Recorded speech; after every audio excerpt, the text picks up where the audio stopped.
Imagine a city before 2 world wars, before skyscrapers blocked the sky, before 10 million tourists a year turned it into a theme park. In 1900, over 50 million people traveled here for one reason: to witness what they called the most beautiful civilization ever created. This is the Belle Époque, the beautiful era, when Paris didn't just lead the world, it invented the future.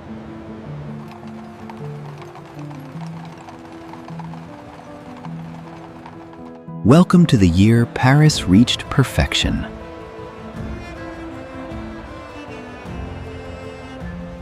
April 14th, 1900, the Exposition Universelle opens.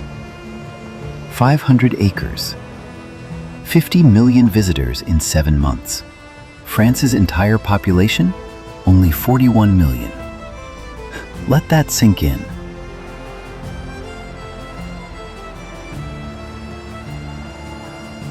They came to see the future. Moving sidewalks transporting 14,000 people. A 110-meter Ferris wheel carrying 1,600 passengers. Cinema with sound for the first time. And the Palace of Electricity. 5,000 lamps. If it stopped, everything stopped. Electricity wasn't impressive anymore. It was essential. This wasn't just an expo. This was humanity showing off. Step into the streets. Listen. No roaring engines, no honking horns. Just the rhythmic clip-clop of 10,000 horse-drawn carriages on cobblestones. Fashion was an art form. Ladies wore S-curve corsets that took 20 minutes to lace. Hats adorned with entire taxidermied birds. A single dress, 6 months of a worker's salary. Heavens, what an absurd machine! It will never replace the horse! And yes, there were automobiles in 1900, all 115 of them. The rich loved them. Everyone else hated them. People threw rocks at passing cars. Parisians called their drivers chicken killers.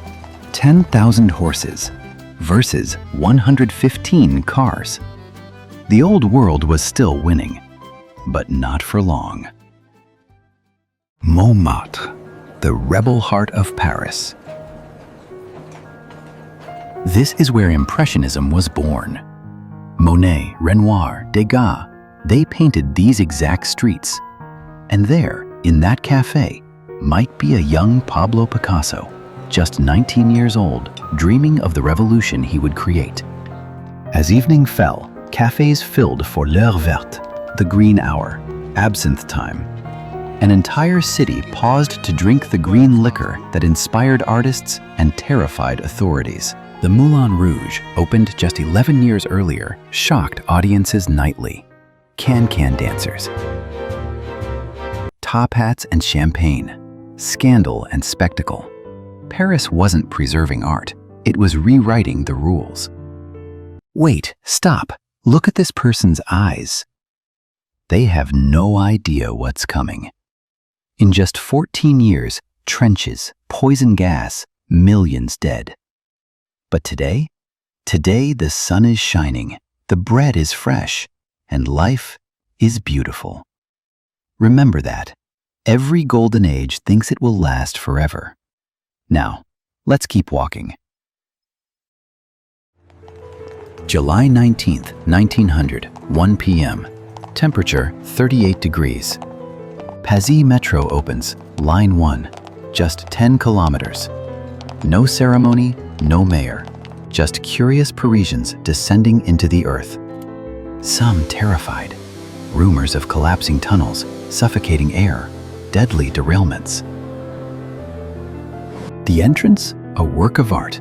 Hector Guimard's design, wrought iron and glass that looked like plants growing from the ground. 27 minutes to cross the city. By December, 4 million passengers. Built in 17 months, Today, we can't finish a footbridge in that time. Beyond the glamour, real life. Bakers started at 4 a.m. A baguette cost 5 centimes. A worker earned 3 francs per day. You could eat for a week on 1 day's wages. Les Halles, the belly of Paris, fed 3 million people daily. The Seine was cleaner then. Laundry boats lined the river. Women washed clothes directly in the water. Fishermen caught actual fish. Life moved at the pace of horses. Shopkeepers knew every customer by name. Community wasn't a buzzword, it was simply life.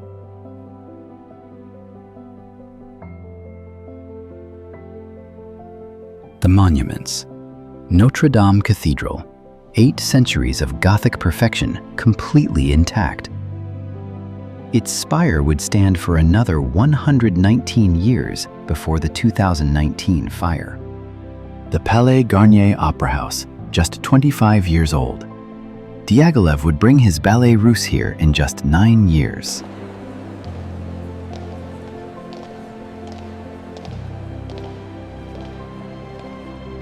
Pont Alexandre III, the widest bridge in Paris, named after a Russian Tsar, decorated like a temple to French glory.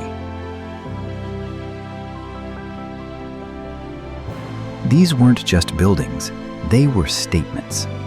Paris declaring itself the capital of human civilization. And in 1900, no one could argue.